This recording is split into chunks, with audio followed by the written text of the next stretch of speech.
Hi guys, welcome to my YouTube channel Vishnu coaching centre में मैं आपका साथी सचिन जायसवाल एक बार फिर से स्वागत करता हूं। दोस्तों, आज जिस टॉपिक पर हम बात करने वाले हैं वो हमारे लिए काफ़ी महत्वपूर्ण होने वाला है। आज हम बात करेंगे क्लास 9th के फर्स्ट चैप्टर हमारे आसपास के पदार्थ। तो दोस्तों, आपने कभी न कभी तो पदार्थ के बारे में सुना ही होगा, लेकिन पदार्थ क्या है, पदार्थ किन कणों का मिलकर बना है या पदार्थ की कौन कौन सी अवस्थाएं हैं, इस विषय में शायद आपको कोई जानकारी प्राप्त ना हो। तो दोस्तों, इस वीडियो में हम बात करने वाले हैं कि पदार्थ क्या है, पदार्थ जो है किन कणों से मिलकर बना है और पदार्थ की कौन कौन सी भौतिक अवस्थाएं होती हैं। तो आइए दोस्तों शुरू करते हैं। तो सबसे पहले हमारे मन में यही सवाल आता है कि पदार्थ क्या है।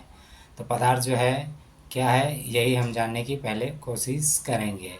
तो वे सभी वस्तुएं जिनका कुछ न कुछ द्रव्यमान होता है और वे कुछ न कुछ स्थान घेरती हैं, सामान्यतः हम उन्हें पदार्थ कहते हैं। जैसे पानी हो गया, बर्फ़ हो गया, मेज हो गया, कुर्सी हो गया इत्यादि, ये सभी जो है हमारे पदार्थ कहलाते हैं। अब हम जानेंगे कि पदार्थ की कौन कौन सी अवस्थाएं होती हैं। तो भौतिक अवस्था के आधार पर जो है पदार्थ के 3 प्रकार हैं। पहला है हमारा ठोस, दूसरा है हमारा द्रव और तीसरा है हमारा गैस। अब ये जो हमारे ठोस हैं, द्रव हैं और गैस हैं, इनकी कुछ न कुछ जो है लक्षण हमें दिखाई देते हैं कि इसकी ठोस पदार्थ कौन से हो सकते हैं, द्रव कौन से हो सकते हैं और गैस कौन से हो सकते हैं। तो उन्हीं को हम जानेंगे। तो पहला हम बात करेंगे ठोस। तो ठोस पदार्थों का याद रखना है दोस्तों कि हमेशा आकार जो है निश्चित होता है और दूसरा जो है उसका आयतन भी निश्चित होता है। इसके बाद हम बात करेंगे द्रव की।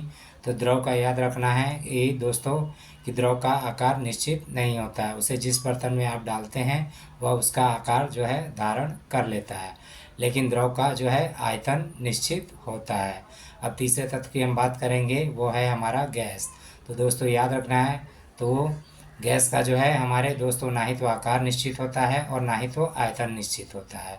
लेकिन इन तीनों चीज़ों के विषय में जानने से पहले हमको ये जानना है कि ठोस पदार्थ का आकार या द्रव का आयतन या गैस का जो है आकार और आयतन न निश्चित होने के कारण क्या है। तो इसके पीछे जो है निम्नलिखित कारण है जिसको हम समझने की कोशिश करेंगे। तो इसके पीछे 2 कारण जो है मुझे दिखलाई पड़ते हैं। सबसे पहला है अंतराण्विक बल। तो अंतराण्विक बल जो है वह ठोस में सबसे अधिक होता है, क्योंकि ठोस के अणु जो है सबसे पास पास होते हैं। फिर अंतराण्विक बल जो है ठोस की अपेक्षा द्रव में कम होता है और द्रव की अपेक्षा गैस में सबसे कम होता है। अब दूसरा जो है हमारा अंतराण्विक दूरी है। तो अंतराण्विक दूरी जो है वो हमारा सबसे ज़्यादा जो है गैस में होती है, उससे कम जो है द्रव में और सबसे कम जो है ठोस में होती है। तो दोस्तों, आज हमने देखा कि जो है पदार्थ किसे कहते हैं या पदार्थ के भौतिक अवस्था जो हैं वो कौन कौन सी हैं, इसके बारे में हमने जाना। दोस्तों, इसी प्रकार की महत्वपूर्ण वीडियो देखने के लिए आप विष्णु कोचिंग सेंटर को लाइक करें, सब्सक्राइब करें और इसी प्रकार की जानकारी प्राप्त करते रहें। धन्यवाद दोस्तों।